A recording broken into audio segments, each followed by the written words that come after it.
ನಾನ್ ನಿಮ್ನ ಮೀಟ್ ಮಾಡಕ್ ಹೋಗ್ತೀನಿ ಅಂದ್ರು ಬೇಡ ಅಂದ. ಸಖತ್ ಟಾಕ್ಸಿಕ್ ನನ್ ಮಗ, ತಡಿಯಕ್ ಆಗ್ತಾರ ನಂಗ ಅವ್ನ್ ಕಾಟನ. ಹಂಗಿದ್ರ ಅವನ್ ಜೊತೆ ಬ್ರೇಕಪ್ ಮಾಡ್ಕೊಳೆ. ಯಾಕೆ ಇಷ್ಟ ಟೆನ್ಷನ್ ತಗೋತಿಯಾ? ಏಯ್ ನನ್ ಮಾತ್ ಕೇಳಿಸ್ಕೊ, ನೀನ್ ಯಾವತ್ತೂ ಆ ಹುಡ್ಗ ಜೊತೆ ಬ್ರೇಕಪ್ ಮಾಡ್ಕೊಂಬೇಡ. ಯಾಕೆ? ಯಾಕಂದ್ರೆ ಅವ್ನ್ ತುಂಬಾ ಒಳ್ಳೆ ಹುಡ್ಗ. ಅವ್ನ್ ಒಳ್ಳೆ ಹುಡ್ಗ ಆಗಿರೋದಕ್ಕೆ ನೀನ್ ಎಲ್ಲೋಗ್ಬೇಕಂತ ಅಂದು ನಿನ್ಗೆ ತುಂಬಾ ರಿಸ್ಟ್ರಿಕ್ಷನ್ಸ್ ಆಗ್ತಾನೆ. ಯಾಕಂದ್ರೆ ಅವ್ನ್ ನಿನ್ನ ಅಷ್ಟು ಕೇರ್ ಮಾಡ್ತಾ ಇರ್ತಾನೆ.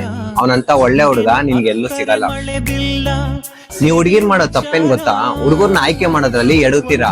ಯಾರ್ ನಿಮ್ನ ತುಂಬಾ ಪ್ರೀತಿಸ್ತಾ ಇರ್ತಾರೆ, ಯಾರ್ ನಿಮ್ನ ತುಂಬಾ ಕೇರ್ ಮಾಡ್ತಾ ಇರ್ತಾರೆ, ಯಾರ್ ನಿಮ್ನ ತುಂಬಾ ಸಿಕ್ಕಿರಂಗ್ ನೋಡ್ಕೊಂತಾರೆ, ಅಂತವ್ರನ್ನ ಬಿಟ್ಬಿಡ್ತೀರಾ.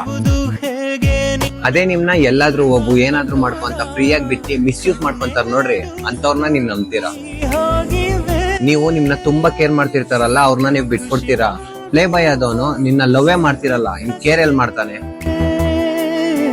ನೀನು ತುಂಬಾನೇ ಲಕ್ಕಿ. ಯಾಕಂದ್ರೆ ನಿನ್ನ ನಿಜವಾಗ್ಲೂ ಪ್ರೀತಿ ಮಾಡೋ ಹುಡುಗ ನಿನಗ್ ಸಿಕ್ಕಿದಾನೆ. ಅವನ್ನ ಉಳ್ಸ್ಕೊ, ಬಿಡಬೇಡ.